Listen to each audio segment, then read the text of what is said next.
Hi, my name is Abraham Lee, and for today's Senior Portfolio Worldview research project, I chose to do on topic of music history.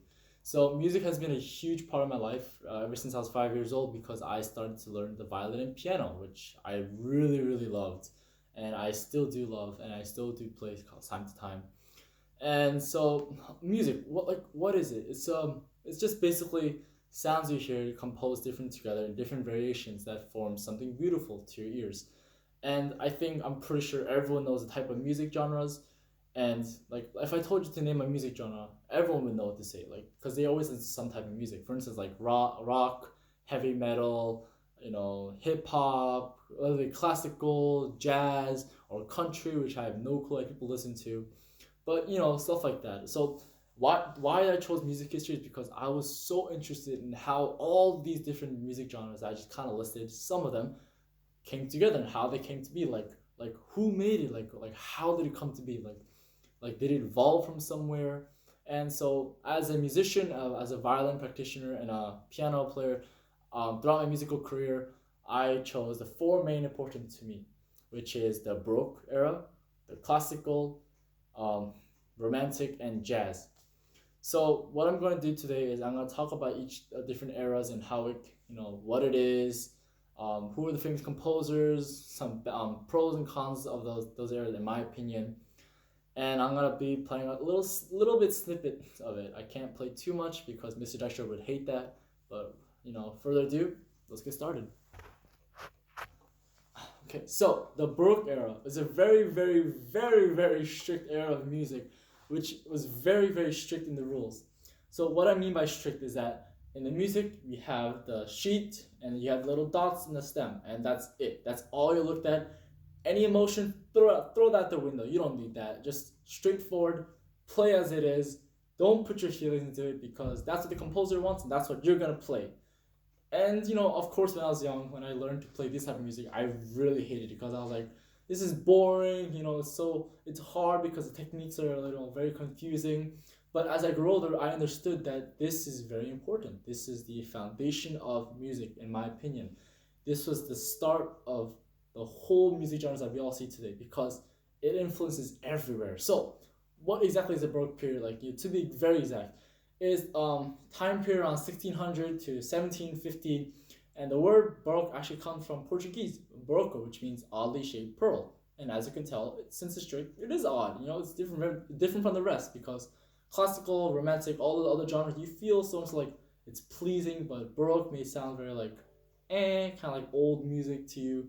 So it is odd, and so some technological differences because is instruments. It was very different Baroque period because they didn't have a lot of the technology we have today. So my violin, it looks kind of old, but it's actually from 1897, which is not too old. But a main differences was that this is called a bow. This is what I used to play. This was curved, and the hair was made of real horse string, the horse hair. That's where you get the horse hair from. Don't worry, it's fake now. Don't worry.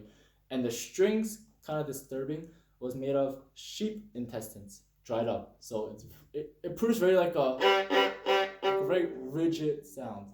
So there wasn't much direction to go based on this because it's very straightforward. Not much you can do with it. And some of their favorite composers are like Vivaldi, which I'm pretty sure you know the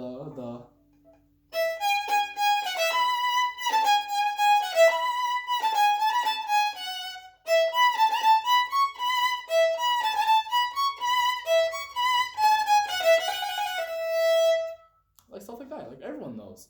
So and the music itself, it influenced many other because you would see snippets of the Baroque time period music being played these days in like rock, metal, hip hop, whatever. It's just everywhere. So in my opinion, even though it is very, very boring and tedious, I think it plays a huge, huge role in the history because from that single dot point, it just exploded. And I think it's really important to understand and to appreciate Baroque time period music.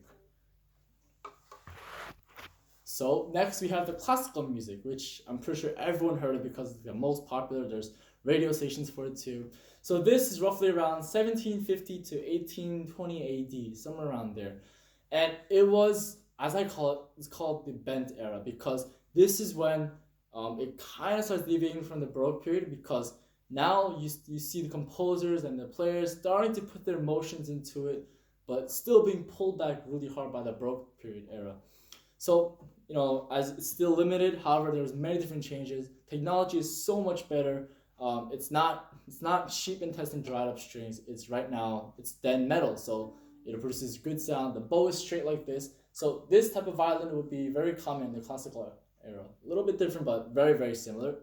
So a musical aspect that's different is that classical music it has different dynamics now. So in the Baroque period, it will be either you're loud or you're soft.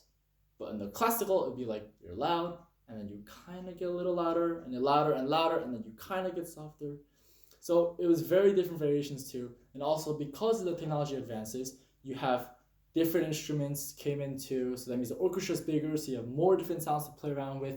And also, it's just, what you call it, so many different ranges. The range is so much higher. So you have deeper melodies, and you have higher pitch sounding, and you have brass instruments slowly coming into. So it was a rise of the band.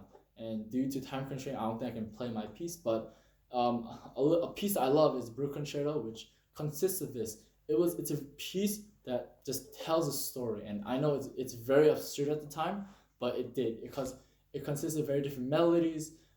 It starts really loud in the beginning and then gets softer and softer and then later on with the beautiful melody. So it combines. It's a mixture of just different types that the Baroque period would say it's heretical, but it's the time of change, so it's needed.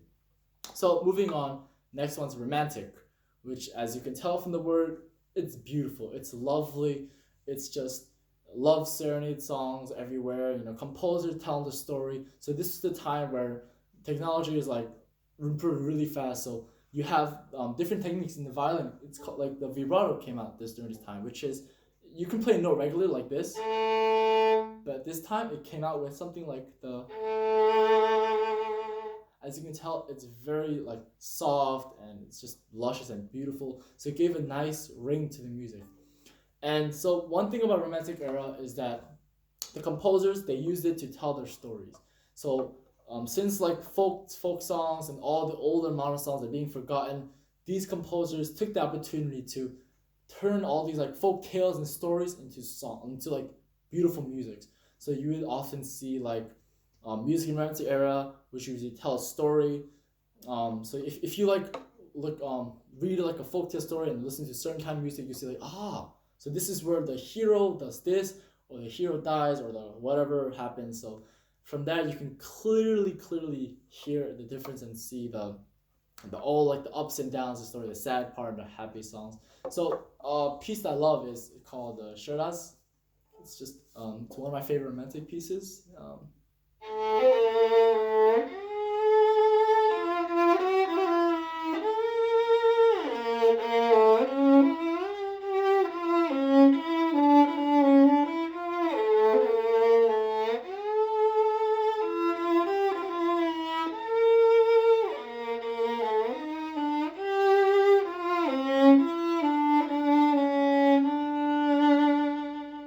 So something like this is just very luscious and beautiful. And one thing I love about Romantic era is that you can put your own emotions into it, but however at the same time like you still have to follow the rules. So it's not completely free. However, you do have a sense of freedom. So on with my last point because I'm running out of time is jazz, which is I'm pretty sure everyone knows is the African American music originated from America due to all of their struggles and hardship. And I do believe that this is just one of the most symbolic genres in music because it truly represents like the freedom that these people, the African Americans, hope for during this time of racism, and that since jazz is so free that like even if infinite amount of players played one song, every single one of them sound different because they put their own culture, their own taste, their own like music, their own life story into the particular piece that you can just come up with so many different types of ideas.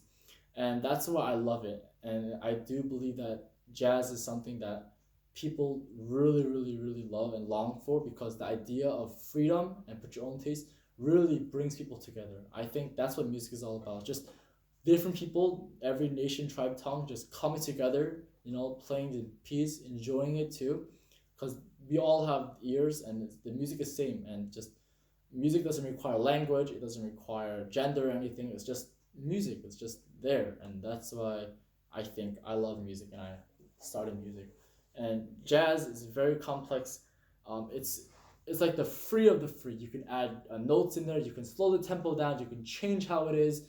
Um, all the composer does is give you the general idea, and from there you just play around it. And I'm not an expert in jazz. I would love to be. It's very very difficult because you have so many great artists coming out, just putting their own taste and doing this ridiculous stuff to it, like crazy, like taking the instrument level to the max with this jazz. And and usually it comes up with improv too, which means that you just make up on the spot. And yeah, that's jazz for you. It's just an amazing piece. It's symbolic of freedom because you can just do whatever you want, and no matter who you are, you can put your own input to it because you have your own life story. So that was my senior project research, and I hope you enjoyed it. Yeah, please like and subscribe.